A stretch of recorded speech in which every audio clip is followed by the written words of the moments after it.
What is up, everybody? Welcome back to the factory tour. It is Wednesday, July 26th, and I'm here with Akash. You can find him on Twitter at yzrfantasy. If you follow me, you probably follow him. He has a much larger following than me. But if you don't know Akash, he is a lover of Marquise Brown. He is, in my opinion, Pause. oh, go ahead. Go ahead. Jump in. No, lover of Marquise Brown just sounds crazy. I do like him as a player, not his lover though, Oh, no, unfortunately. you're not. Okay. I had that wrong in my notes. My bad. Akash is also, in my opinion, kind of a fantasy meme thought leader, if you will. Hmm. Um, he That's right. also was recently cooked by Devontae Parker on Twitter. Akash, what do Yeah, you have to say to those allegations? I'm the first man to get cooked by Devontae Parker in a long time. Oh, No, so I sad, mean, but so true. no, I like Devontae Parker. I was talking some shit on Twitter, not that much. I was just saying that like, has he ever had a catch on a non-go route? And it's like, yeah, it's funny, but I understand why he was like jabbing me for. He's just like, nah, and I was like, all right, bro, you got me, A because it's like, man yeah, of few words. that's his role. He runs go routes. He's good at that role, which like Yeah. deeper down the field. Um, but like, I like Devontae Parker. He's like in fantasy, he's always been a little underrated. Where it's like not anymore, but it used to be a guy where you just get like 11, 12 points per game. And Mhm. like he's good in best ball because he'll run a bunch of routes when everyone thinks Tyquan Thornton's gonna do it. And then also I remember in 2020 or 2019, he cooked the hell out of Michael Thomas on Instagram. And I'm a Falcons fan, and so I absolutely loved every second of that. And so I Nice. followed him back then, and so nothing but love for Devontae Parker. Yeah, man, I kind of dig him as like Yeah, a round 17 best ball pick on underdog, but yeah, keep him off my yeah, dynasty teams. I got no use for that. It's a yeah. little too roster clogger ish for me. So your Twitter banner features a looks like a tweet at you. It says Yes, you are just too dumb to understand football. Would that's you right. say you agree with that statement? That's why it's my header. Yes, that's why it's my header for real. So a man named Clay River back in 2021 said Mhm. that to me, and I was like, you know what? He's absolutely right. I really don't. I really can't. It's too complicated for me. I'm just not good enough. So Yeah. put that as my header, and I don't know. A lot of people do like I don't know stuff that actually makes sense for their header, or like have some of their favorite players and edit, or like a picture of them, and it's like no, Nope. man, like Just just I encapsulate don't your like I whole don't Twitter persona. right exactly that's me. I just Yeah. don't understand football. Only the best guests here on the factory tour. We're going to be taking a little break from the heavy strategy that we've been talking about the past couple of weeks. It sounds like Akash probably wouldn't understand it anyway. Yeah, And we're going to just go back to some good old fashioned player talk. We've got a good like buy sell show for you. We're going to go over some rookies, some buy highs, sell lows, which is a little out of the ordinary. Before we do that, we are going to jump into the mailbag real quick. We have two good questions here from some loyal listeners. The first one comes from DSP4150 on Twitter. oh David, my boy. Yeah, from the Bulletproof Discord, where Akash also has a channel where I'm I not sure haven't there's a lot posted of in months. fantasy advice in there. It's I just haven't mostly like memes and like talking about Marquise Brown I and haven't like done any content in months, dude. Holy shit. I'm such so a I'm a scumbag. I'm a leech. a degenerate. I'm Yeah. bringing you out of a semi fantasy retirement. I'm like ending your hibernation. So this is your call Yes, to return dude. to some content because the season's coming up. This Okay, is I my know. first show in months, other than Yeah. like one where I was just like on my phone in bed and I was bored. And so I just like joined, like Hutch tweeted a show link and I joined it and I was just arguing in the comments. I was like, can I join the show? And they're like, hell yeah. And I'm like, bet, sounds great. And so I was like, I got the bug now. So I'm going to have to join some more shows. But Okay. it's real. Well, that's good. Well, we're gonna have a good one today. We'll start there. So David's question anyway was what player available in the 15th round or later, he means of dynasty startups, I Mhm. believe, will be a meaningful piece for contending rosters in 2023. And for me, my first thought was like, this has to be a running back. You look at the players going that late, like the wide receivers are so gross. It's like the Devontae Parkers of the world. Yeah. The quarterbacks are obviously not starters. So I'm thinking running back, somebody like Zach Evans maybe could find himself in a role just because it's a shallow depth chart in Los Angeles. It's just Cam Akers in front of him, really. Maybe Kyron Williams, who knows, but he's super slow and probably not good. Yeah. So if I'm thinking of somebody who could like actually have an impact, it's probably a running back who can benefit due to an injury. But was there somebody that stuck out to you that could maybe, be a useful piece? Yeah, there's several running backs. We like inch our way up to round 14. There's Samaje and Elijah Mitchell, Damian Harris, Jamal Williams, a bunch of other running backs that we go down, like Deonta Foreman, Leonard Fournette, Kareem Hunt, Raheem Mostert. It's just a bunch of them. Some of them are a little more long shot than others. Ooh, Jerick McKinnon, I see 16th round is very good. But there's definitely a lot of running backs there where it's just like you're an injury away from some good volume, or maybe you're an injury away from being an injury away for some of the younger guys. But that's definitely one of the most valid answers. And there's a couple tight ends, so I could see like hitting your lineup more often than like a random wide receiver will hit your lineup, even though the wide receivers will have spike weeks. You're not going to start them. Right. So like some of the tight ends, like you could like have a desperate play if you're punting tight ends, like Tyler Higbee or Mike Gesicki, probably finish in like the 12 to 18 range at tight end, which is going to be some usable weeks. And then Jelani Woods is a breakout candidate, so it's not a guarantee. He's a lower floor than those two, but higher upside.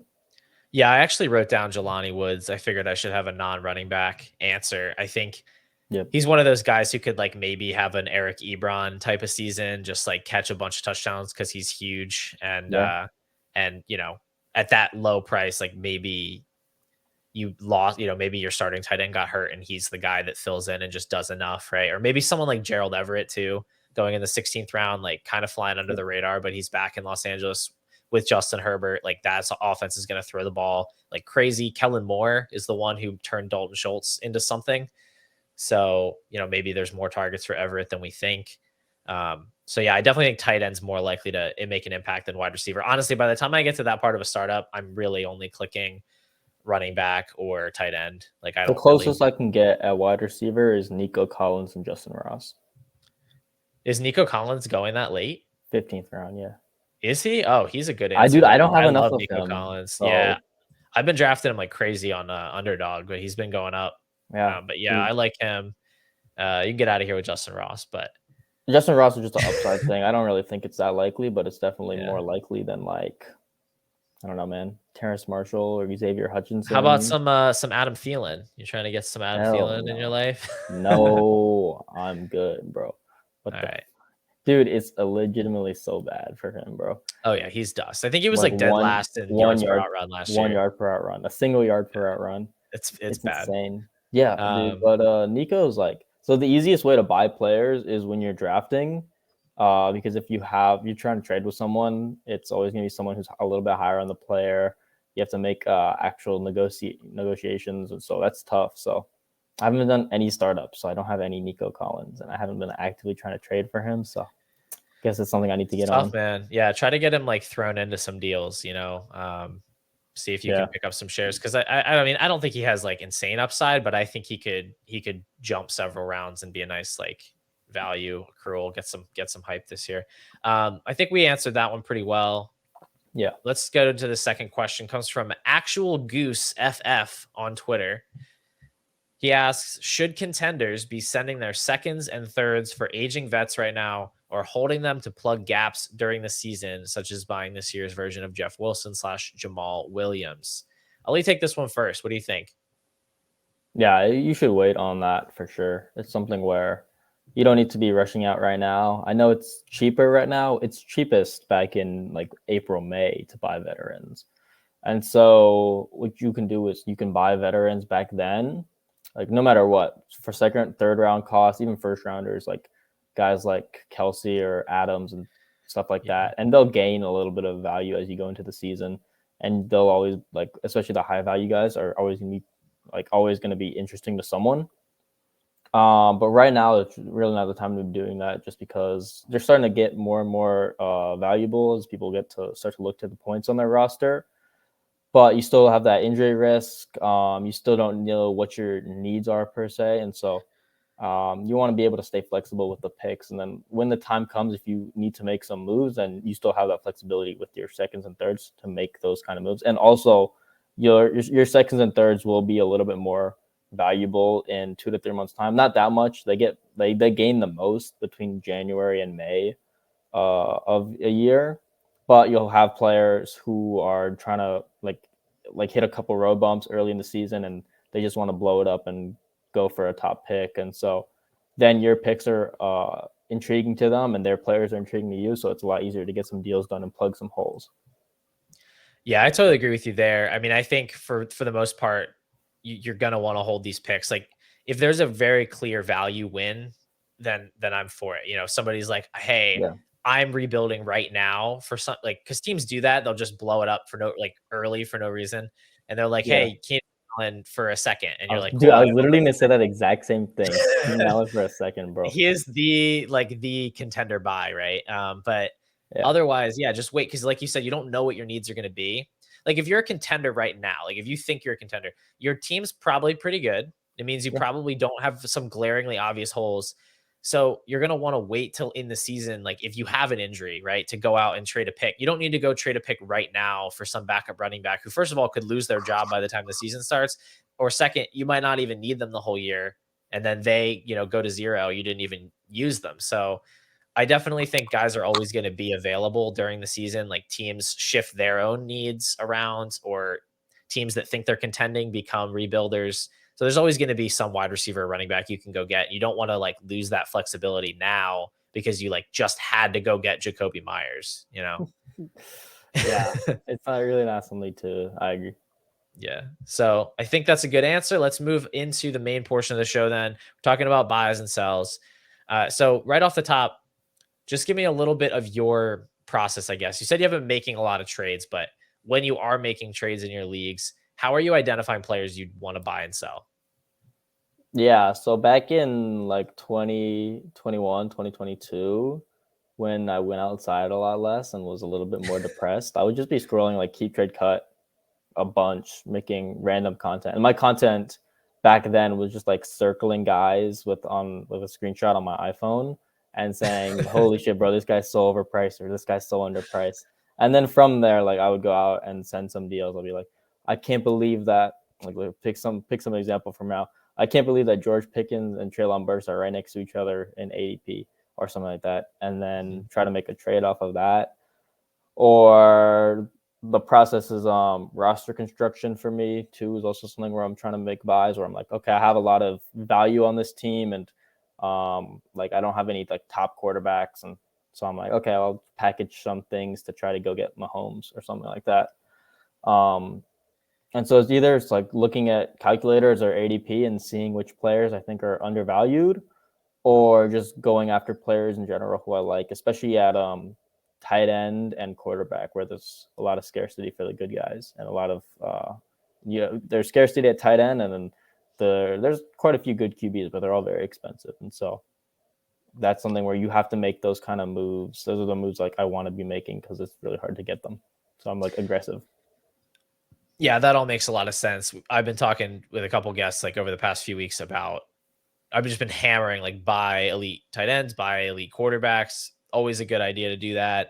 Other positions you can kind of piece it together a lot of different ways. You don't need to be too aggressive with trading for wide receivers, especially. And I Yeah, feel like that's a position where you don't want to be too much entrenched in your own evaluations. Like, I need to have this wide receiver, because it's like the scoring is so flat and like so many different outcomes can happen. Like, you think you need to be more open to buying a lot of different wide receivers, just based on the best price you can get, if that makes yeah, sense. no, absolutely. If you don't have some of the elite guys, um then it's really very flat. And you can find guys in rounds 8 of the startup who are, if they're old, they could outscore or like score about equal to some of the guys in rounds 4, like DK Metcalf versus Christian Kirk. Um, a very big gap in Dynasty, where one's probably worth a first, maybe a first and a little bit more, and Yeah. then one's gonna be like a late first, maybe an early second, or like an early second and a late second or something like that. But they're like I definitely think DK is a better player. He's a couple years younger, but neither of them are super old. Neither of them are super young, and they're probably going to score within 2 points per game of each other.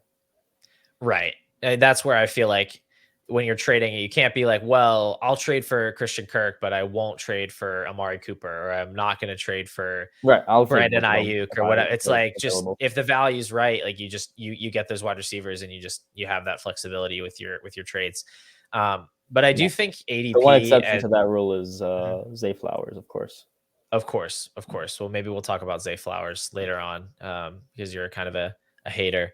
But Yes, sir. yeah, I do think that ADP and like market value in general is getting sharper. The market seems to be getting sharper. I mean, maybe it's just the leagues I play in, but I do think that we've seen like I don't think there's as many obvious buys and sells as there were a few years ago. Like I feel like it was a lot easier to Yeah. just exploit your average league. But Mhm. you look at somebody like Brees Hall now, right? Who I think in the past would have been a lot more devalued. Like he tears his ACL halfway through his rookie year. We don't know exactly when he's going to be fully healthy. I just feel like a few years ago that player would not be valued in the mid second round of startups. Really, But it seems I think that's about valid. I think that's fine.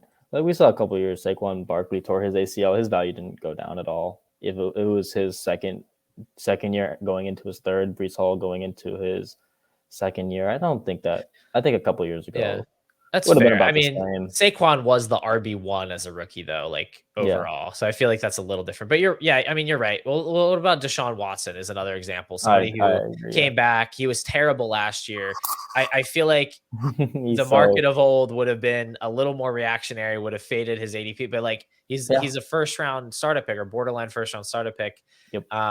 So what I'm getting at here is I think the edge now is targeting the right types of players. Like you can say a player is valued fairly, like he's in the right tier, but you're You still prioritizing buy. a different player in that range due to Mm, like their range of outcomes is maybe more favorable, or maybe the underlying metrics are better. Like that's where I yeah. feel like there's the edge is like targeting the right, players that have upside, right? More so Right. than a steady floor. Like somebody like Chris Godwin, I think is fairly valued in Dynasty, but he's also not really a guy that I'm trading for in the tier that he's in because I feel like he doesn't have the combination of like upside slash value accrual potential that I'm looking for. You know what I mean? So it's like Yeah. he's not a bad value. Like I don't think he's overpriced. I just don't think he's the type of player that I want to invest in. So that's where I'm looking when it comes to buys and sells. Like what purpose does this player actually serve for my roster? Yeah, Chris Godwin's an interesting one, actually. I mean, we're not gonna do. I'm not gonna do a bunch of player take here, but like he's 27 and he has multiple seasons on his resume of top 12 production, but it's very inflated by the offense he was in. So it's like, yeah, I get it. He could be a wide receiver too for the rest of his career, and he's like, you're 27 and you have what 3 more wide receiver 2 seasons. It's pretty valuable, but seventh round is not. You're not like leaping out of your chair to go buy it. Yeah, I think his ADP on underdogs like around wide receiver like 29, 30, something like that. Yeah, that's Yeah, I Baker mean, Mayfield discount. yeah, for me, it's just like the Baker Mayfield effect. I just think that offense is gonna. I think a lot of the players in that offense are gonna take a hit. But Yeah, yeah, pretty like Chris, short term though. I think they could Mhm. definitely end up with a top quarterback next year. That's true. It's That's true. It's possible. definitely Not definitely not something you possible. bank on when you buy him, Yeah. but it's definitely in his range of outcomes to have that a jump and this just be a blip for him. But ADP is pretty good right now. I think one of the things to do is like targeting archetypes of players, like we said earlier, like elite quarterbacks, elite tight ends, rookie running backs, rookie wide receivers, Mhm. all of that. Except Zay Flowers. Says it. Of course, of course, of course. Yeah. Right. But yeah, I love the rookie running backs. We'll get into Yeah. them for sure because we So are the gonna talk about them. Yeah. So when it comes to buys and sells, the typical advice is buy low, sell high, which is obviously good advice. The most advantageous trades you're going to make is when you buy a player at the bottom of their value and then they rise, or you sell a player at the peak of their value, then they drop. Like that's obviously a great idea.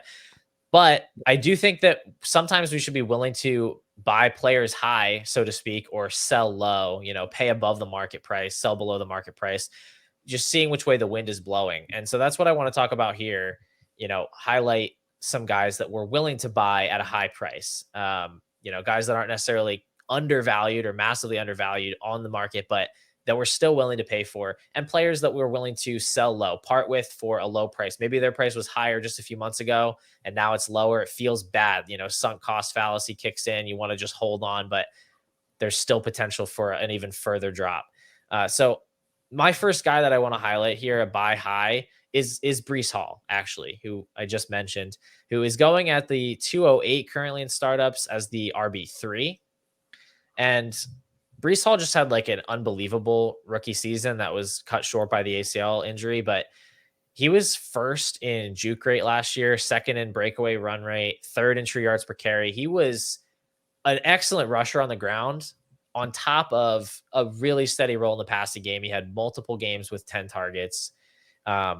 He was RB7 in points per game, actually. Obviously it was a small sample, so he doesn't usually qualify for those cutoffs or whatever. He played 7 games, but he was RB7 on the season in points per game, and he didn't even play 50% of the snaps for the Jets. That's what I was going to say. Yeah, now they have a quarterback upgrade. Obviously, Aaron Rodgers is there as opposed to Zach Wilson and Mike White. There's been all kinds of positive reports about his recovery. He is on the PUP currently, but everything indicates he's going to be back either by week 1 or very early in the season. He just turned 22 2 months ago. So I think this is the kind of guy that you should just be willing to pay up for.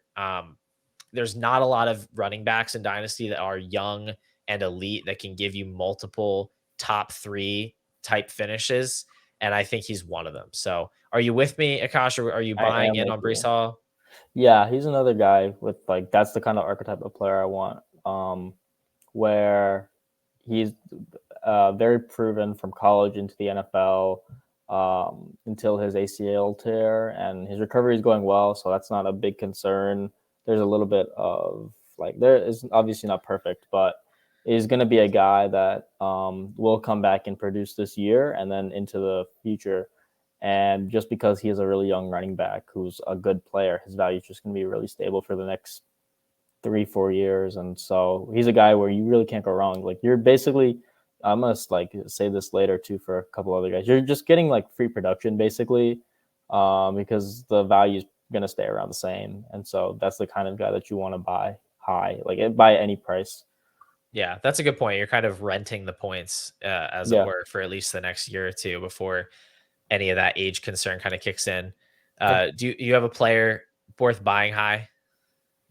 Yeah, I had mine before as Jahmyr Gibbs, but it's the same take as Brees Hall, where he's just a young running back who you're renting the points, and the value for Gibbs, I think it's going to go up from the 3rd round into the 2nd or early 2nd.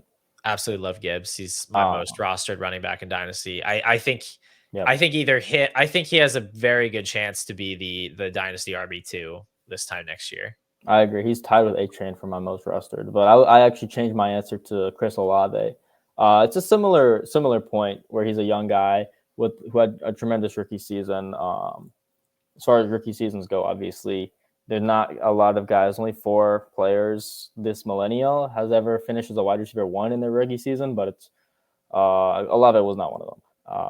If you didn't know that, if you're just a casual fantasy player and you thought I was building up to that, I wasn't. But he finished, I believe, as a low wide receiver 2, high wide receiver 3, and then on a per route basis, he was phenomenal at earning targets as well as producing on them. And that's with a really deep down the field role where he's not just getting dump offs every other play. And so it's to earn targets further down the field is really impressive. And it also helps that those targets typically generate explosive plays, and they're worth a little bit more when you can convert them. And so for him, Derek Carr, I don't know about a QB. I guess he's a little bit of a QB upgrade. It doesn't really matter. He's a guy who's going to be entering his 2nd season. And so when a guy is 21 to 25 years old and they're a good player, they'll give you free points. They can produce wide receiver 2 to 3 numbers and still be valued in the top 12 of Dynasty wide receivers. That's called the DJ Moore effect. Yeah, absolutely. That is the DJ. Yeah, for sure. And I think he's already had a better season, honestly, than any of DJ Moore's seasons. He's at least on par. He's really good. And if you Yeah. adjust it to the fact that he was a rookie, like Right. absolutely, that's very very impressive. Like for him to have 2.4 yards per out run as a rookie is very impressive. That's like on par with Justin Jefferson's rookie season on a per route basis, and so he's definitely a guy who has a wide receiver one ceiling. And so you have that potential for difference making production, but you also have a really safe floor of his value is just going to stay around the same. And even if he's a wide receiver two, that's just for your wide receiver two production. Yeah, for sure. And he is a buy high, like he is going very Yeah, high, but also you look at Garrett Wilson, like he's going more than half a round behind Garrett Wilson, and they had pretty interchangeable rookie years. If you look at a lot of yeah, the advanced metrics, Olave was actually better. Wilson obviously is the big play guy. He's the yards after catch guy. I think there's a little bit of vividness bias there paired with the quarterback upgrade that I think has yeah. people really, making eyes at Garrett Wilson. But you could easily see Olave have the better year of the two. Like Yeah. it I really think wouldn't it's surprise me. I think it's a coin flip. And like you say half a Yeah. round, it doesn't sound like a lot, but when Wilson's going in the top half of the second versus Olave at the back half of the second, it makes a big difference. I think Yeah. I think there's some guys out there who like you would need to add like a second rounder, even like an early second rounder on top. If like you really like Wilson, like the Mhm. people would like try to like people would add on that much to Olave to get Wilson. And so yeah, like like I think like buy high, what you said was like you guys you would overpay for based on market. I wouldn't overpay based on the market. There's only a couple of guys who I would do that, and like that's like Mahomes and Allen and Hurts, and that's a guy like you'll overpay by like half a first or maybe even a first rounder, just because they are worth it. Like and you need to move mountains to get them.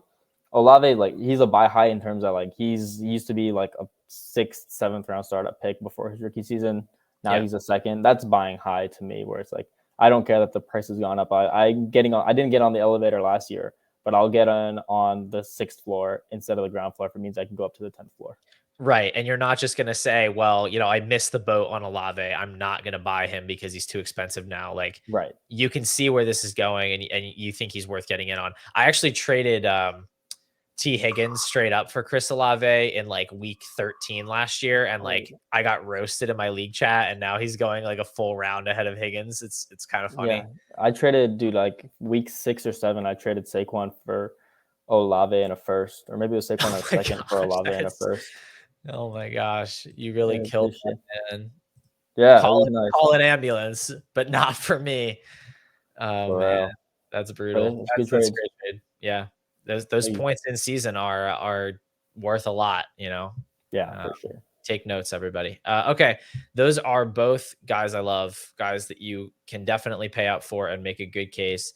Let's talk about the other side of the coin then, selling low, selling a player below market. Now, as a general rule, I wouldn't recommend selling players way below market value just because it's usually not necessary. Like players, especially right now, like nothing's happening in the summer. So if a Yeah, player you think is still like, if you think there's a player that's low in value, they've lost value, but they're still overpriced, you don't have to be insanely overbearing and trying to get rid of them. Like I've already talked about DeAndre Swift enough on this show and how I think he's overpriced and you should sell him. So I didn't pick him for this segment, but he's a guy where like I have a couple shares and I'm not really sweating it. Like nothing's really going to happen between now and the season. And like, yeah, I could trade him away for a second, but I can probably do that in week 7 too. So I like, I'll just wait. yeah. Um, I'll yeah. might leave the show because you said that, but the principle I do agree with. Oh, can we talk about Swift for a second? You don't agree with that? Yeah, we can. Yeah, that's valid. I mean, I'm curious just because so right now. Sorry, I Seventh obviously rounder. did not prep for he's a seventh rounder. Yeah, see, that's too much for me. Like I cannot get on board with that price. So can you talk me into it? Yeah, if he was still going like round 4 or 5, then I'd agree. But at this point, he's still a guy with a really good receiving profile, and like even if he's in a committee rushing, that's going to be enough to give you some solid production, like running back 2 production. With an injury to Penny, like he'll take on more. They have a good scheme in Philadelphia, so it's definitely something where if he can take on more of a role, he still has top 12 upside in my opinion, or like top 5, and like the very narrow band of his like the very narrow tail of his range of outcomes. And so he's definitely a guy I still want to be holding. I don't think that there's definitely like a lower floor, but I don't think it's worth giving up on his ceiling for that. I guess I just don't see where the like I know he has a good receiving profile, but I just don't see where the targets are going to come from. Like I understand he's a better receiving back than Sanders and Gainwell, but Like not even close. Like it's yeah, miles different. Sanders is one of the worst receiving well, backs in the Sanders league. sucks for sure, but Yeah, I just don't think it's gonna. I think there will be more running back targets this year than there were last year, but I yeah. still think Just they're going to be near the bottom of the league. they And have a like, better receiving running back, and so yeah, I mean, there will be more, but he's better than the running backs, but he's not better than AJ Brown, Devonta Smith, and Dallas Goedert. Like, I just feel like they the way never the are. offense is designed, it's a lot of read option. Like, it's a fake a handoff, throw to one of those three guys, and they're always open. And Yeah. then when it's like a play that's broken, Hurts isn't really looking for the running back in the out. Like, he's going to scramble for a first down. I just don't think that there's any outs for Swift to have like 90 targets. Like, I don't think that's possible. Well, I mean, the version quarterbacks don't really affect the receiving back volume that much. I've heard that narrative before, but by and large, when you have a rushing quarterback with a good receiving back, they're still going to get theirs. Mhm.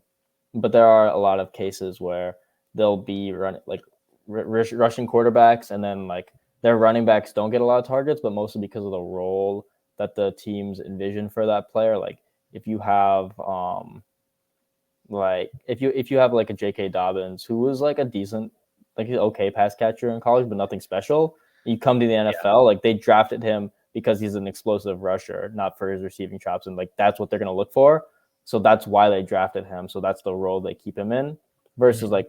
like the player, like when Philadelphia traded for Swift, they obviously they saw his role in Detroit and they saw his receiving ability, and so they're gonna see that and they're gonna try to work that into the game. They're not just trading for him because of his rushing ability. I guarantee that, because he's not a very good rusher. He's decent at best. And so, like, when you have a guy like James Conner with Kyler Murray, Kyler's a good rushing quarterback, and Conner's a solid, like he's a competent plotter. Like he's like a solid running back who gets what's blocked, and he's a good receiving back, so he can play a 3-down role. And you see him get good receiving volume every time that Chase Edmonds is playing with him when he's playing with Kyler Murray. Yeah, I mean, I guess that's fair. I guess I just don't have as much confidence in him as a good player. Like, I think he's a decent receiving back. He's never been particularly efficient, but he has earned a lot of targets. Yeah, the Um, targets is and what that's it big. is. Yeah, I mean, the targets are big for sure. I guess I just don't see I don't see why he's a significantly different bet than like Rashad White at this point. Like, he's been traded for a Mm, day 3 pick. He's clearly has deficiencies as a rusher. He's in a better offense, but he's also in an offense that will probably throw fewer passes and have a lower target share to running backs overall. that's an Um, interesting take. and Rashad Rashad White. White's like in his second season. Like, I think he has more potential to, I don't know, gain value. Yeah, dude, I Um, was so big on Rashad White last year, and then he wasn't that good, but I still have so much of him. Like, I just haven't been trading him, so I'm like, okay, 8th round startup. I don't give a fuck. I'm just gonna hold on to him because he still has a really good ceiling. He's not a good rusher. We saw it last year. no, he's He not was a just good straight up rusher. bad. So it's like Yeah. he's probably really bad as a rusher, and so it's like you probably Yeah. could start to like sell him, but I honestly don't have that like strong of a conviction Yeah. on like at an 8th round price. I'm not rushing to get out of him. It's like, okay, who Yeah. am I gonna trade him for, man? Cam Akers, Amari Cooper. I don't give a fuck. Yeah. No, I I mean, swear, I I could swear. get you here. I get you there. You could trade him for Trey Lance. He's going like right next to him. He's like a round behind on mine. Is mine not? My timeline's different, I guess. I Yeah. have it set to last month. For the last month on Bulletproof, it looks like Oh yeah. Then you're Lance gonna have Trey Lance lower. 807, Rashad White 806. So you can make that trade. I mean, if you hate yourself, keep buying Trey Lance shares. Yeah. If you want to find out Yeah. if you like a person, just ask them who they want in Dynasty between Trey Lance and Brock Purdy. Is it I am getting dangerously close to saying Brock Purdy, to be honest with you, but it's tough out there, man. It's tough for the Trey Lance hive. And I Yeah. was a part of it, but I'm then very. I was a part of it too. Yeah, But it's rough. we're gonna persevere. We're gonna make it Is through. he a sell low? Probably not. He's just a guy we should hold. Lance, Lance is a hold. Yeah, Yeah. Yeah, I mean, it just feels he'll like start in his at the career. price that He'll he's start in his at, career. it's like there's just not enough upside in what you can get for him, I feel like, to Yep. pass up on what he could potentially be, even if the percent chance of that happening is starting Okay. to dwindle a little bit. This is really the worst possible outcome for him. There's really no worse outcome than this Oh for yeah. Trey Lance's entire career. And so I have faith he'll start somewhere in his career. Yeah, literally like first percentile outcome for Trey I Lance. agree. Like Yeah. if they put a parlay together for this sequence of events that he has undergone, it would be like plus 53,000 odds that this would happen. Like Yeah. it's impossible. For All right. him to not start all his rookie year, like Yeah. pretty likely, the Garoppolo and they're winning, but then for him to get hurt, and then for Purdy, a seventh rounder, to play as well as he did, like that's all very, Yeah. very, very unlucky. Yeah, it's kind of crazy. But yeah, Mike Evans is a guy, just to get back on track, that I am willing to sell low. He's currently the 1007 wide receiver 44 off the board, which definitely seems late. And it's like, why at that point, why even trade Mike Evans? Well, I do think there's some guys going in that range that I would definitely prefer, which is really the crux of the argument. But just Which to Mike touch on do you prefer? which Mike, I prefer Mike Williams Let's personally. go. Yeah, Yes, so sir. he's on my list, but the reason I'm out on Mike Evans really is he's been propped up by the passing volume in Tampa Bay.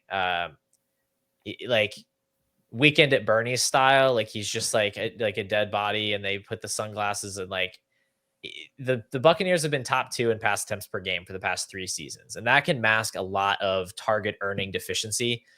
Mike Evans has been under a 20% target share all 3 of those seasons. Last year, his yards per out run dipped under 2. Like he's just not a top end wide receiver anymore. He's had an incredible career, of course, but he's not a top end wide receiver anymore. He's not earning elite volume. He's not in the DeAndre Hopkins, Keenan Allen zone of wide receivers. Like those guys are still earning legit target shares. Yeah. Evans is not.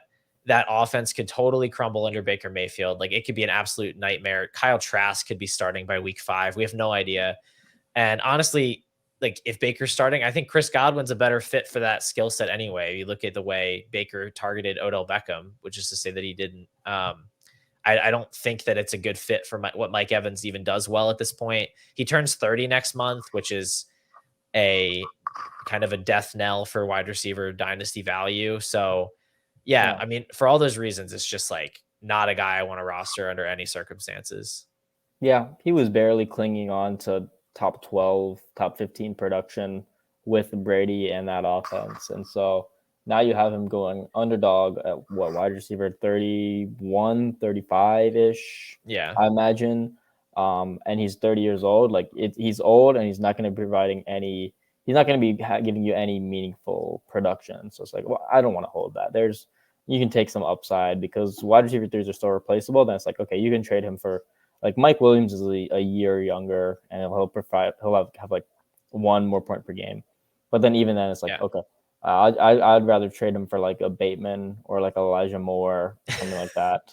First 3 names on my list for who I would rather have: Elijah Moore, Mike Williams, Rashad Bateman. So yeah, we're on the same page here.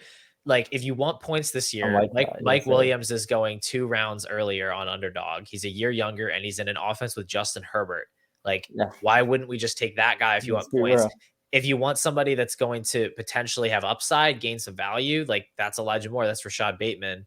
I just don't see a use case for a 30-year-old wide receiver 3 when those are the alternatives. I could be talked into trading him for Desmond Ridder, or you could just trade. Tyler Lockett is going around later, even though he's been better, like way better. He will continue to be better. And he's a year older, but so it's all the same thing. He was better last year. Yeah. He was better last year at the age that Evans is now. His reception perception chart was just like pure green. He's great. So I would rather have him too. So it's just like I'm totally out, and I'm willing to sell him, even at this low price, because there's still plenty of alternative options, even people going, another round later that I would rather have. What about you? Somebody that you are looking to get out of? I put Will Levis, and he's like a sell low in that his value fell a lot because of the NFL draft, but people are still buying him at like early second, late first round value. Um, and I do think that he will start in his NFL career. This isn't going to be like a Matt Corral thing. But I don't think he's going to be very good when he does start. Like I was already talking about him like when he was projected to go like second overall with like for a day or like even like a top 5 pick for pretty much all the offseason. I was still talking like this guy has not had a very good passing career in college. Like there's some rushing there, but really nothing good passing. Yeah. And so I was already very out on him. And then like the only bull case was the entire NFL like appearing like the NFL was saying like, okay, this guy's like top 5 pick, like that's what all the mocks had. And so I was like, okay, I guess there could be something even if you don't like the prospect, he's still going to be a top pick and start a lot and have value insulation. And so Right. there's a chance I could be wrong, like people were wrong on Justin Herbert when he was a top 6 pick. But then the entire NFL agrees with me that he's not a first round quarterback. And so you have him fall to the second round, and there's still upside there. Like a lot of guys in the second round, like Andy Dalton and Derek Carr, start for years, but like by and large, like Levis just Yeah. does not have a very good passing profile, and so He gives me Drew I Lock vibes. I agree. I was about to say that where he will start his career, but I really don't think it's gonna be anything good when he does start, and then he's just probably not gonna start for very long. Maybe a year, like end of this year and some of next year, maybe if he plays decently at the end of this year. But even then, not something that I'm looking to hold on to and find out. Yeah, I mean, he's valued adjacent to Matthew Stafford. I feel like just do that. Like just buy him. I don't know why do you need like the odds that Levis is going to turn into some multi-year difference making quarterback are just vanishingly low. Like I have no interest. So I'm with you there. I don't have a lot Yeah, to add to it. He wasn't a good prospect. The NFL draft pedigree was like the only thing that could have redeemed him. And he didn't get it. So second round quarterbacks are disposable. Like they are not guaranteed anything. Like he like you said, he probably will start, but now that the Titans signed DeAndre Hopkins, it's probably not going to be until they're totally out of playoff contention. Like he might start like week 16, 17, 18 or something like that. And then if he's terrible, we're going to have to wonder all offseason if they're going to like try to trade for another quarterback. Maybe they'll sign Kirk Cousins or something like that. I don't think he's going to gain value. So he's just kind of a dead piece that you're holding on your roster. yeah. Plus the a little bit of blind optimism, but like the Hopkins signing definitely could help Tannehill's efficiency to the point where he holds off Levis. And Tannehill has been a good quarterback in Tennessee. Like even last year, where his numbers fell, and that's when everyone started to sour on him. He still was a good quarterback. It's not like he turned into one of the worst quarterbacks in the NFL. It was just no weapons, not a very good scheme after Arthur Smith left, and no volume, and so his numbers didn't look that good. No, I'm with you. I think Tannehill's definitely decent, serviceable quarterback. I think he's underrated. Starter in So this league, yes, sir. yeah, I mean, he's one of my more rostered quarterbacks, honestly, because he was just so cheap. Me too, dude. I sent a third and Alec Yeah. Pierce for him, bro. I can't believe it.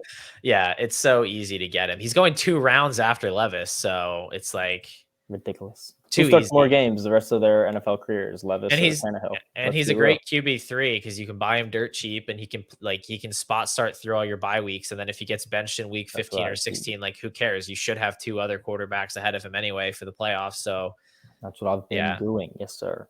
I it's an agree. easy piece there. So those are our buy high, sell lows, and then we're going to jump over here into some rookies too. Just rookie buys. It doesn't have to be high or low or whatever. Just rookie buys, rookie sells. You already dipped your toe into the rookie pool there with Levis, but I'm gonna call out Devon A Chain here as a rookie Oh, buy. yes, sir. Yeah, I know you're a fan. I know you did the A Chain laser eyes meme. Dude, the Photoshop of A Train with A Train from The Boys, because dude, it's such a perfect name because A Train from The Boys is a Is super speed. speedster, right? If you Yeah. haven't watched the show, it's a good show. He's basically like the Flash. And so I didn't Photoshop. I had one of my friends do it, and it's like he is A Train basically, You don't do And your own photoshops? no, I don't. Unless it's a laser eyes, Wow, bro. I can't this is a Photoshop anything. scandal. I This have is a Photoshop. I scandal. Photoshop very basic stuff. I photoshopped a fish onto Adam Troutman a couple years ago, and it was a good Photoshop. But he was a trout man, but he was also a fish pick in ADP. Okay, please send me that. I'll put that as the thumbnail for this video, and No one's gonna get that shit, bro. deep cuts here, Adam Troutman. Facts. All right. So He was anyway, a Devon fish pig, Achane man. is really good. He has a great college profile. If Yes, you sir. erased the weight next to his name and you just said he's 215 pounds, and then you looked at his production profile, it would be like, oh man, this is like the next superstar. Like this guy is freaking Jonathan DJ. Taylor. Yeah. He's Brees Hall. But unfortunately, that's not the case. He weighed in at like 188 pounds, and now it's like, oh, I don't know. He went in the third round. He's really good. He's putting on weight. He actually said that he had to play at that weight due to track. He Track. ran Yes, track, and that like checks out to me. Like I know the it weight is the does. weight. He's always going to fall into that bucket when you look at players. But that makes sense to me. Like these other light weight backs, most of them did not have that excuse, and he did. They say he's already over 195, something like that. When you look at the production, like he is different from those other small backs that we've seen. He handled a huge workload at Texas A&M last year and was Dude, he really did. effective with That's it. insane. He's a good receiving back too. Like everything's there, Yeah. and he was dropped into the perfect situation as well in Miami. And like maybe they'll sign Dalvin Cook, maybe not. Right now, Raheem Mostert and Jeff Wilson are there. They're both pretty washed. He could easily be the leading rusher there. He's obviously going to have some big plays this year that are going to, hit the highlight reels. They're going to hit NFL red zone. People are going to get excited. I just think he's a guy that's going to accrue value. And I think he's a good football player. So in the 9th round, like early 2nd round rookie pick prices, I think that's a good price point to buy in on. Yeah, absolutely. Like it's not even close. Dude. Achane had more touches in his senior year than James Cook had in his first 3 years of college. That's a great stat because they're going right next to each other in Yeah, startups and right like now. it's like everyone get like people like would like compare the two because they're both like James Cook late second and then Achane was early mid third. They were smaller, they're receiving backs, but like James Cook has never been the level of workhorse that Achane was at Texas A&M, and that was with playing with like a 4th round Isaiah Spiller, and like Achane took Spiller's work after Spiller was going to be like right next to Brees Hall, and Achane took his work and like was better on his volume, and that kind of like what like had everyone like lower on Spiller, and then he's fell to the 4th round, and so like Achane kind of took his lunch if we're being real. Yeah, no, he's legit for sure. I'm still kind of lamenting some of my Isaiah Spiller bags, but it is what it is. Maybe he's the RB2 in Los Angeles this year. We'll see. Maybe. But yeah, I mean, he's a good player, and it is important what you said. Like the way coaches use these players in college does matter. We should factor in. James Cook never got that kind of workload. We shouldn't have expected him to get it. I still don't expect him to get it. No. He's a guy I could have put as a sell. I don't know if he's low or not, but he's a sell for So sure. high. I've seen people talk about him having like top 15 potential, and yeah, he does be it. real. Let's be for real, Betsy. Like really, the only way is like a lot of touchdown luck and a lot of receptions. It's like, can he be like I don't know, Danny Woodhead, J.D. McKissick? Maybe. I don't give a fuck. It's not going to be a workhorse. It's not going to get a lot of pressure. Probably not. But Achane could be potentially. It's certainly not a guarantee. It might not even be the most likely outcome, but as a late 9th round pick, he doesn't need to be a guarantee. Like just the possibility of that. Yeah, he has a wide range of outcomes. I could see him having 3 to 4 points per game and being a backup all year and not being very good. And I could see him having 11 to 12 points per game with like taking on more work down the stretch and being like an RB2. And so it's like, okay, Alex, I'll embrace that. I have so much in best ball, man. I really, I think he's a great best ball pick though. Cause like he could have 8 touches a game and have games where he scores like 2 40-yard touchdowns. Like I think in managed, it could be more frustrating if he has a smaller role. Fun, man. Yeah, I'm excited. I think he could even have a bigger buy window if Dalvin Cook signs there. Cause like I don't think Dalvin is very good anymore, and No. it might limit A-Chain's opportunities for like the first half of the season, but it's not going to make him a worse player, and it's not going to hold him back from contributing down the road. So if Dalvin signs there, we could see like a 1 or 2 round drop, and then I'd be Yeah. even more bullish on him. Yeah, and let's be real, like that Dalvin. That the Dalvin's a tough one because his efficiency dropped a lot, and so the Vikings moved on from him, and he hasn't signed anywhere, presumably because he's like not getting it like insured a big role, and he's been getting workhorse touches for years and years. Like I feel like he's gonna be like waiting for someone to get hurt to sign, or like if Miami is gonna talk to him and be like, "Yeah, we're gonna have you in this committee," he's not gonna sign there, and so like, he Yeah, definitely could, but it's it seems like they I'm not didn't offer sure how him as much. much money as he wanted. So Yeah, and even yeah, then, like if A-Chain, like I have A-Chain on so many teams, and like you've spent like a late first or early second on him, but like none of the teams I'm depending on him for production. Maybe there's a couple where it's like zero RB teams, like he might hit my lineup. Like I'm like counting on like several different guys to maybe hit. yeah. But if like he does, if Dalvin Cook does sign, and A-Chain's volume takes a hit, he can still show his ability on the touches that he does get, and his value can still go up if he's really efficient. And then Dalvin Cook moves on after a year. That's a great point. I totally agree. Give me another rookie buy. I have Quentin Johnston. He's my most rostered rookie right now.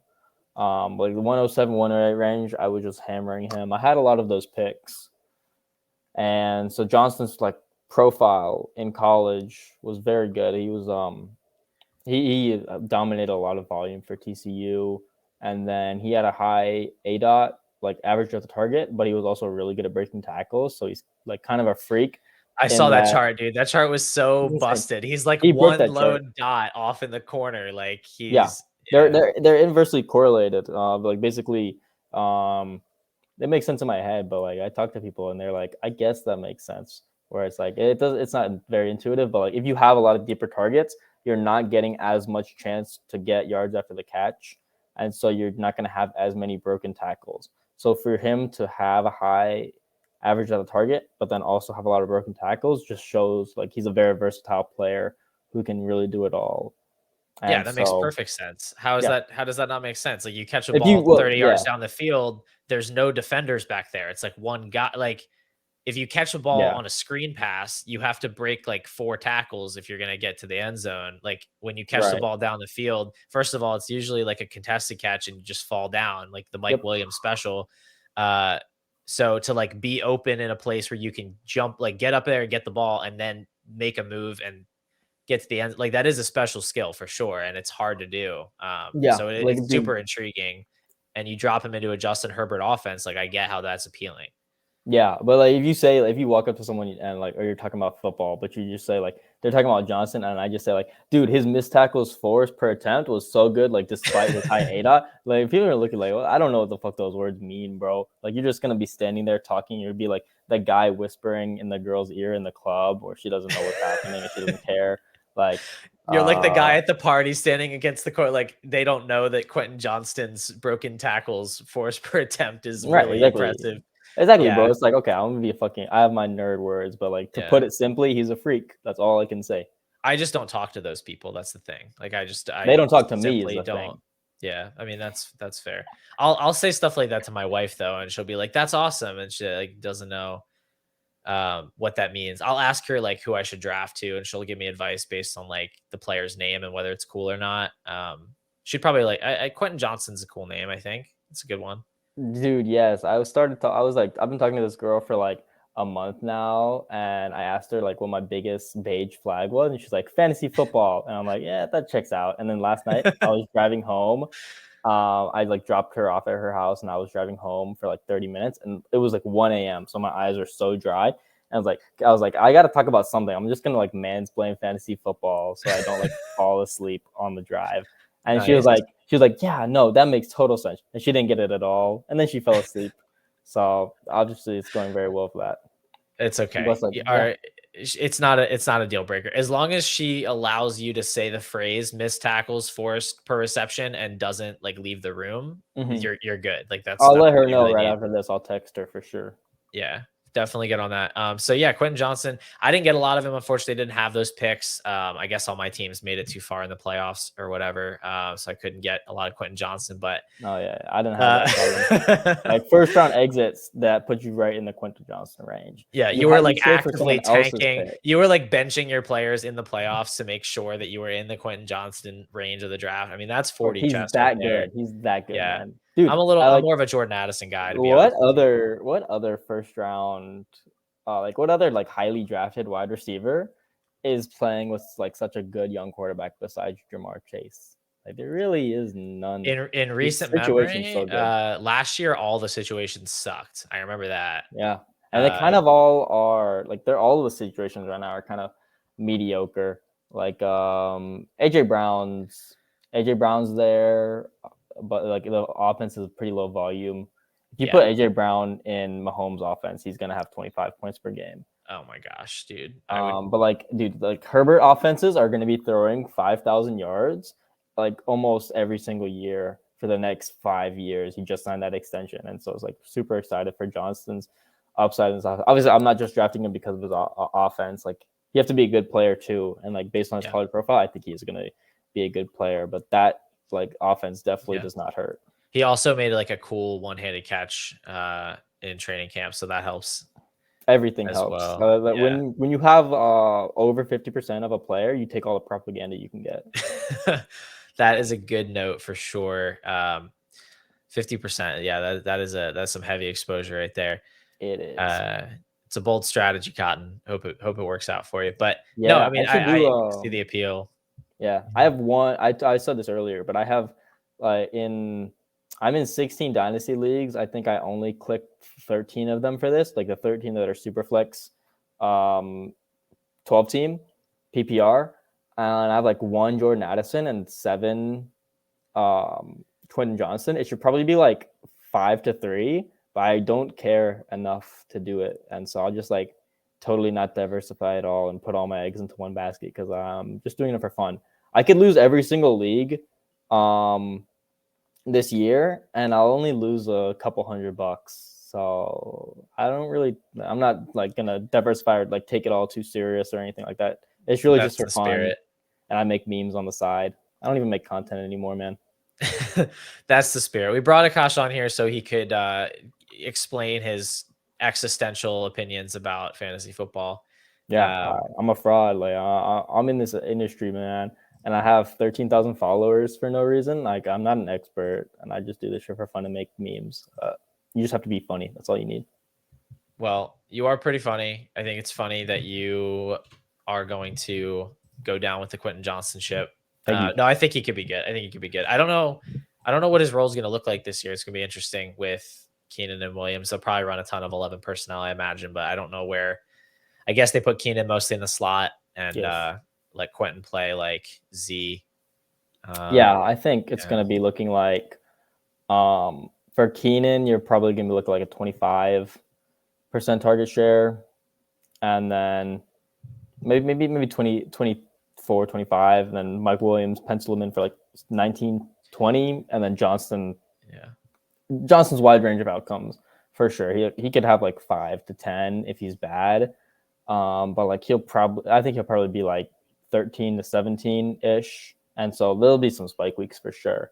It's really just like obviously this year I'm only expecting like 9 to 11 points per game, but the But I know value wise you're he should be up.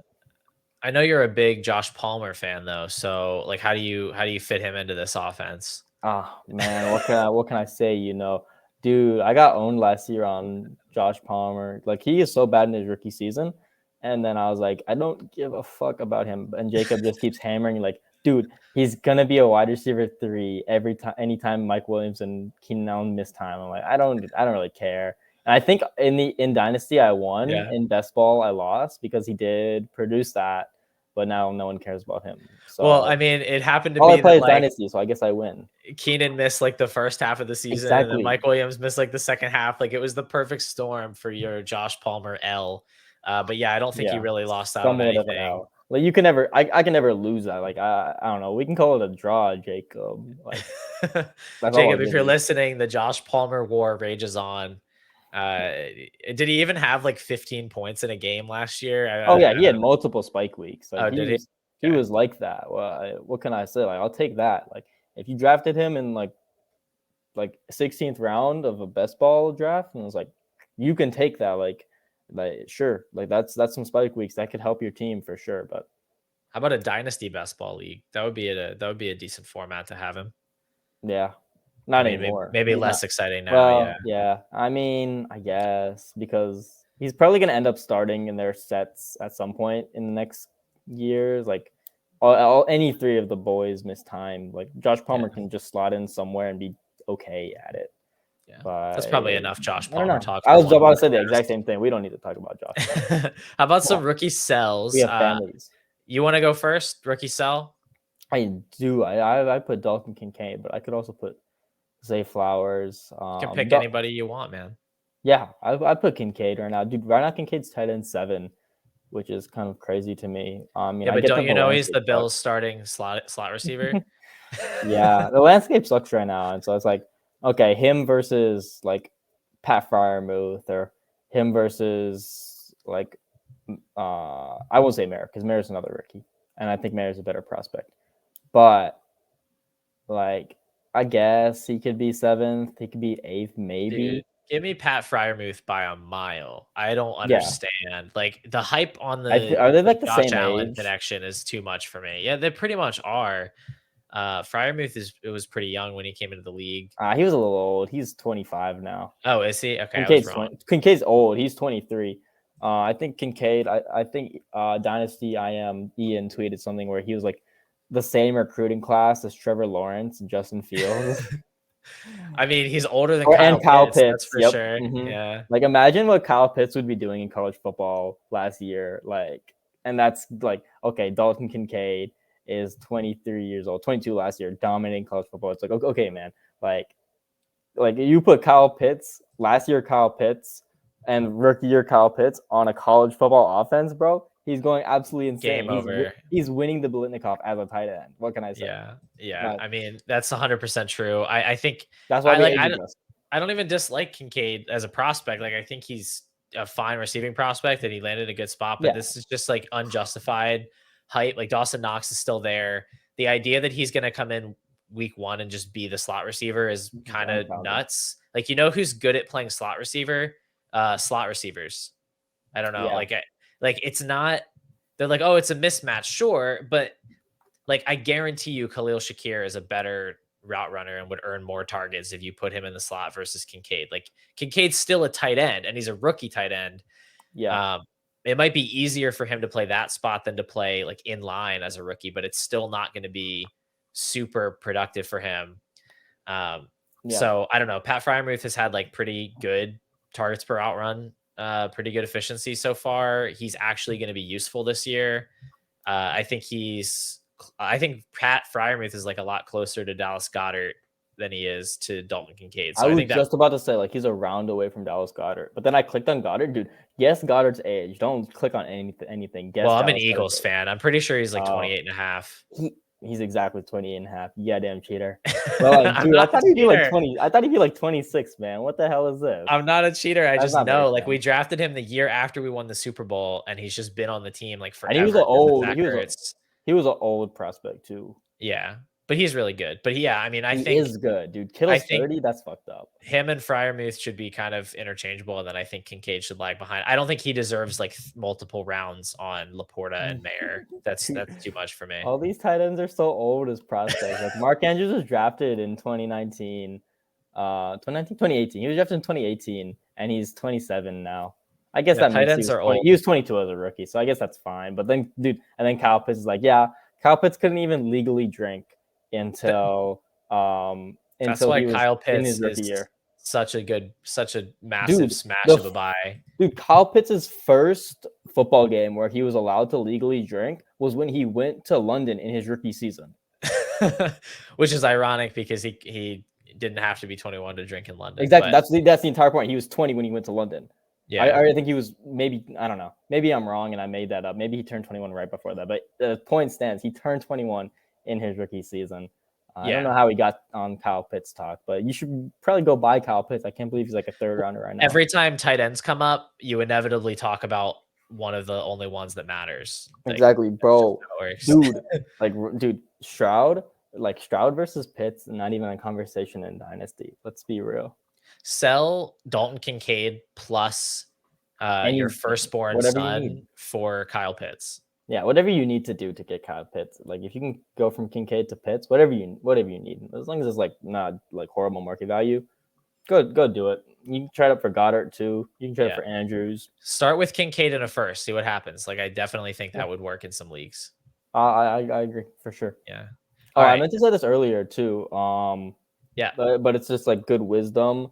Goes back to what you're saying earlier about like buying high versus selling low. Like buying high is like because like you have to like you want a guy, and if you're only in one dynasty league, I guess like you can do it where you really want a guy on your dynasty team, but the guy is a little like the manager is like a little higher, so you have to overpay a little bit. But if you're selling low, you have 11 other guys to sell to. There's no reason to sell very, very low. That is a good point. Yeah, selling has a yeah, that is very wise. Thank you for that. You have more people to sell to, and so you should have a wider consideration of people you can deal with. Whereas buying, your hands are kind of tied if it's like one player. That is a good point. The good thing about being in a lot of dynasty leagues is you can go to the Kyle Pitts manager and they're like, yeah, actually get out of my face, and you can just tab over to another league and try again. Right, exactly. Yeah.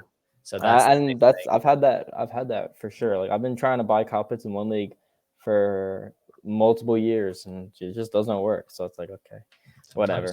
Sometimes you just gotta let it go, and you just gotta get your exposure somewhere else.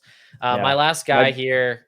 Oh, go ahead. Oh, I was about to say my biggest W amongst the nerds is last year, where I was just like, everyone was drafting Kyle Pitts like really high in like first round of startups, and I was like, I ended up with really low exposure just because like, bro, I don't care. Like I'm still taking Jefferson and Chase ahead, and everyone's like, but the difference making, like I understand that, but you can also have difference making production at wide receiver, and I've come out ahead on that. The take was that like Jefferson and Chase are going in the top first, like the first round of best ball leagues, and Kyle Pitts was like a third, fourth rounder, and even if it was tight end premium, Pitts would maybe be like an early third or a late second versus. So I was like, okay, dude, the production for like all these guys where age doesn't matter are just better for Jefferson and Chase. So I actually don't have that much Kyle Pitts. So like a little bit of a nerd, a little bit of a fake nerd, but like he's still a well. If you were doing startups this offseason, like a good little dynasty nerd, you would know that he's incredibly attainable, and I've drafted him in like the third round of every startup that I've done this year. He's 306 right now, man. That's ridiculous. He should still be steal. In the second round. I have taken Pitts or Andrews in all but one startup that I've been in this offseason, so that's how I got my exposure. I had no Pitts shares last year. I couldn't get him. But he was very unattainable. Now I'm overweight, so I love it. This is actually appropriate. Like this doesn't fit anywhere here, but you were talking about Justin Jefferson, and I haven't touted this trade on this podcast yet, and it's the best trade I've ever made in Dynasty. In Justin Jefferson's rookie season, I traded Kareem Hunt for Justin Jefferson in a second. That's crazy. That's ridiculous. Because I think Nick Chubb got hurt like early in this, like week 3 or 4 or something that year. I remember that. And I was like totally tanking. Like I took over the worst orphan team you've ever seen in your life. And I was like, Kareem Hunt's on the block. And this guy just like cold offered me Justin Jefferson in a second. And I'm like, that was after the 30-point game versus Tennessee though, right? It must have been, I think. I don't like, I'd have to pull up the receipts, but it was like early in the season. And I guess there were still questions about Jefferson, like running behind Olabisi Johnson or something. And it was just like, okay, like, I guess we're doing this. And I haven't looked back. So, dude, after Jefferson's rookie season, where like I think the sole reason that Jefferson wasn't a lot higher in startups was Juju Smith-Schuster failing out, where everyone's like, people were actually saying stuff like, is Jefferson just doing well because he's next to Thielen? And I was like, no, man, he was a top 6 wide receiver as a rookie. 1,400 yards, bro. Like, let's be real. And like he was like wide receiver 6 in startups or like so like 5 maybe, and I was like, okay, man, we'll buy the hell out of that. Like Adams versus Jefferson after 2020 in dynasty startups was a real debate, and like now look who we're. That is a good point. Yeah. But It's like looks ridiculous everyone back on wised it. up with Chase. No one made the same mistake with Chase, unfortunately, No, no, they did not. They went right to the moon on that one. as All they right, should. perfect. Last rookie sell, or last player we'll talk about today is Bryce Young. Yes, sir. He's really creeping up there. He's at the 212 now over the last month in ADP. He's actually going one spot ahead of Dak Prescott, which is just ludicrous. Look, Bryce Young is a good prospect. He's probably a good passer. Yeah. He had a stellar passing profile at Alabama. Like he looks the part of a number one overall pick. It's just that a lot of players have looked the part of the number one overall pick. Baker Mayfield looked the part. Like it doesn't guarantee anything in the NFL. And when you're passing to Jonathan Mingo and Terrace Marshall, it's just like a lot can go wrong. And even if it doesn't go wrong, there's no guarantee that he's going to be like a Justin Herbert, Joe Burrow type of quarterback. It's not even fair to say there's no guarantee. It's very unlikely that he's going to be that good of a quarterback. So I don't know. He doesn't run. If he hits, like if he's good, he could still just be Kirk Cousins for his whole career, which is like a Yeah. huge disappointment at his price. Yeah, I think so too. Young and also Stroud are my softest sells ever because I was taking obviously Bijan, but I was taking Anthony Richardson and Jahmyr Gibbs ahead. But a lot of people also agreed with that. The Gibbs one is by ADP, they're both ahead of Gibbs, or like Stroud and Gibbs are tied. But there were a lot of leagues where I saw Stroud and Young fall to 4, 5, and 6. Young never fell to 6, but I've seen Stroud fall to 6, and like I ended up with 23% Stroud in those 13 leagues and 15% Bryce Young, and so they're soft sells in that when they're in like the late second, early third of startups, like I absolutely like sell them for a guy like Gibbs or Kyle Pitts or Kyler Murray, Chris Olave, etc. All these guys who I think have a lot higher chance to be difference makers in this year and also going forward. And they're all young guys. So there's definitely moves to be made off of them because there's very little rushing production that to be projected for them. So even if they are good passers, they're not going to hit a very high ceiling, but they're very soft sells because rookie quarterbacks have a really safe floor in terms of value. And so you really can hold on to them. And maybe, like Young and Stroud, they both have athleticism. Like they could run more, like a little bit more in the NFL to the point where it's not like 0 to 1 points per game rushing. It's like 2 to 3. And that's decent. That'll get you a little bit up where it's like, okay, that can put you from like move you from like a mid QB1 to no, it's like a mid QB2 to like a low QB1 or something like that in a year. And so I'm fine with holding onto the shares that I have, but if I'm like actively making a lot of moves, like I'm selling it for those guys I listed very quickly. Yeah, those are all really good points. I like the phrase soft sell for them because you don't have to rush. That's the thing. Like they are going to maintain value, even if they have very They could be awful lackluster passers. rookie Yeah. years. Yeah, because they have They all could the legitimately be excuses awful built in. passers. Like they're all going to be like, well, the weapons were bad. They were Yep. rookies. Like they're easing in. They were high picks for a reason. They have the college profile. Like there are a million built-in excuses. They're probably not going to bleed a lot of value, even if they have bad years. They could gain value potentially. For me, the thing is that I don't see outside of like a top 5, like a 95th percentile outcome. I don't think either of them are going to get into the first round of startups. Yeah, I agree. And so like I don't know. Like I'm kind of active right now in sending out offers, and I don't have a lot of them. But if So I valid. did, I would just be firing off like, give me Kyler Murray plus, like give me Dak Prescott, give me Kyle Pitts. Like I would be trying to make those moves because they are exciting and they're shiny new toys. And those other players, like the thing about Bryce Young and CJ Stroud isn't that I think they'll lose value. It's that I think all the guys around them that I really want to buy are about to gain value. That's the thing. Yeah, either gain value or be more difference making production. Yeah, Like exactly. Like I think like Kyler, I think he's going to be an early second round startup pick like by the end of the season. Like I genuinely think that because I think he'll get back on the field. the injury will be behind him. He'll have a couple good games or whatever, and then like you won't be able to get him anymore. I think I think he'll be a first rounder in no time, like a year. There you go. So that's where it is for me. Like I don't have a fear of missing out on the sell window for these guys. It's more that I think there are other players that they pair nicely with as trade partners, and I don't want to miss out on their buy windows. Yeah, absolutely. I Yeah, agree with that. Like when you have these guys who are valued so highly, but then you have this projection for them, it's so easy to reach like a lot higher ceilings with that with their value. Like that's why I love having them. It's just like it's so easy to be flexible with them because they basically are still of like a 104 rookie pick basically.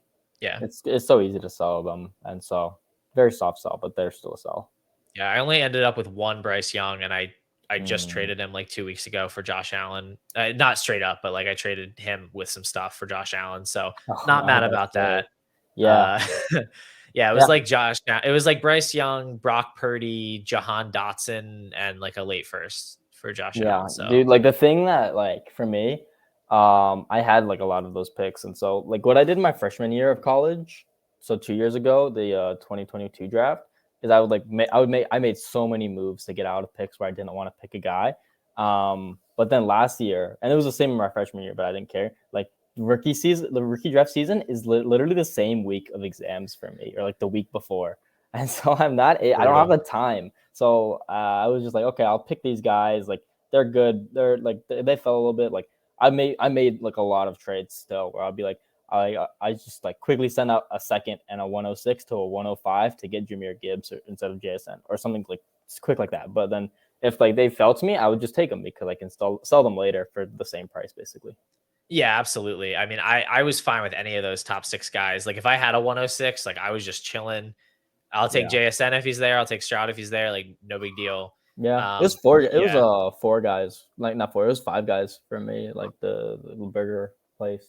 But Jason's closer to Johnston and Addison for me. Oh, Um, really? he's higher than them, and I think he's kind of in his own tier.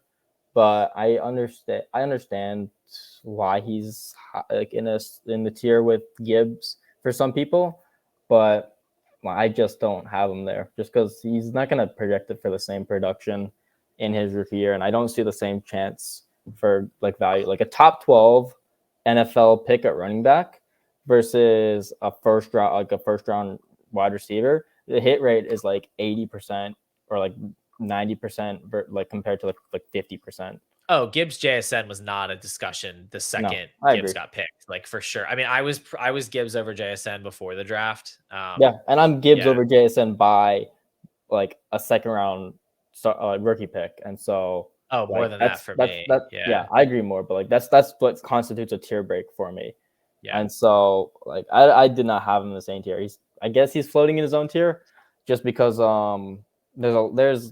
has a better prospect profile than Addison and Johnston. Like there's I don't know, the wisdom of the crowds, which I kind of follow, where it's like, okay, body catching for QJ, like maybe his route running is not as good, not as good of a program. Like Addison has like speed score concerns, even though he's drives his Lambo really And fast. speeding concerns. Yeah, I was gonna Yes, say. exactly. But like, okay, I'm gonna be real. Like the top 5 picks at quarterback and the top 12 NFL pick for at running back versus all these first round wide receivers. The hit rate's more similar to the wide receivers. Yeah, no, that makes sense. That makes sense. I was definitely like actively I was sending out offers for the most part if I had like a 106 to try to get into that 103 104 spot, but I wasn't like sweating it, you know. I was pretty content to Yeah. grab the guy that fell there. There was actually one league. It's kind of funny between the end of the season and the rookie draft, like during the rookie draft, I had at different times held the 101, 102, 103, 104, 105 and 106. Yeah. Never at the same time. I just ended up dealing like all of those picks, and then I didn't pick anyone except JSN at the 106. But I ended up getting like Kyle Pitts and Brees Hall, and I just kept trading on the clock. Like it was kind of crazy actually. But Yeah. My two JSN shares is one league where I had the 101, 3, 5, and 6, and then 7 and 9 or something like that. that's a Like tank. That's a tank done right. That's me in 2020 with one of my friends, like who just traded for all the 2023 picks years ago because he knew the class was going to be great. And we're like, okay, this is like a little casual league. Let's punt forever and build a super team. And then the other one is a 14 teamer with Twitter guys where Jacob took Gibbs third overall, and it's 14 teams. Maybe he didn't pick him third overall, but anyways, the quarterbacks are a lot more valuable, and so there's no way I could trade up. So I just had 6, and I just picked JSN. Yeah, I don't think you'll regret it. I think he's real. I think he's gonna be. I'm not gonna regret solid. it. He's another rookie wide receiver, bro. Like his value installation is gonna be fantastic. Like never like he's a good player, and even if he's not like amazing, he's gonna hold his value. Great candidate for the DJ Moore effect there with JSN. Exactly. For sure. So I think he'll be solid. All right. Well, those were some buys and some sells. We got some wisdom from Akash, who is coming out of his Dynasty offseason slumber for some good content. Akash, appreciate you coming on the show, making the time for me. You guys can follow him on Twitter at yzrfantasy. You can follow me on Twitter at Paul_DFF. I know you just said you're not making any content. Is there anything that people should be looking out for from you? Anything? You got any funny memes in the works? Your Photoshop guy? You got anything cooking? I tweeted. I was gonna take a shower earlier today, and I just randomly was like sitting on my bed, and I tweeted a Kadarius Toney meme, and now it has 1,400 likes in 2 hours. So that was a good meme. Have you seen it? Have you seen it? I haven't seen it. No, I it was like Kadarius Toney. I need a man who won't play games, and then me. Hilarious. But they won't play games. I got you. Yes. But other than that, like I'm nothing planned. If you're going to the Fantasy Football Expo, I'll be there, and you can look for me because I'll be like one of 2-3 brown people there, so you'll be able to find me easily. Jeez. I will not be there, unfortunately. I have a 4-month-old son, and I will not be able to drive. You probably bring him for real to Ohio. Maybe next year. Next year. I will give it a shot. It seems like fun, and I would love to play some flag football. But this is gonna be my 3rd year, man. It's so much fun. That's awesome. Well, I will give it a shot. I'll see you there. Maybe I'll see you there next year. All right. Well, that's gonna do it for the show. So if you guys aren't subscribed to the YouTube channel, please make sure you do. Dynasty Football Factory. I'm doing this every week. There's bonus clips that drop exclusively on YouTube. So if you're listening on Spotify or Apple Podcasts, make sure you hop on over there and check them out. I do them almost every single week, and the content is just as good as the main show. So go check it out, and I will see you guys next week. Listeners are going to really enjoy the Kadarius Toney theme. He DM'd me. Who? Kadarius Toney? Yes. Oh my gosh. Keep that in the show, bro. Kadarius Toney DM'd me. He blocked me too. No, I can't even say anything. What did he say? He said, "You're the only who won't play no games, bum ass bitch at home being a fan." No, Kadarius. I think he fakes the injuries so he has more time to send out angry messages on social media. Dude, holy shit, man.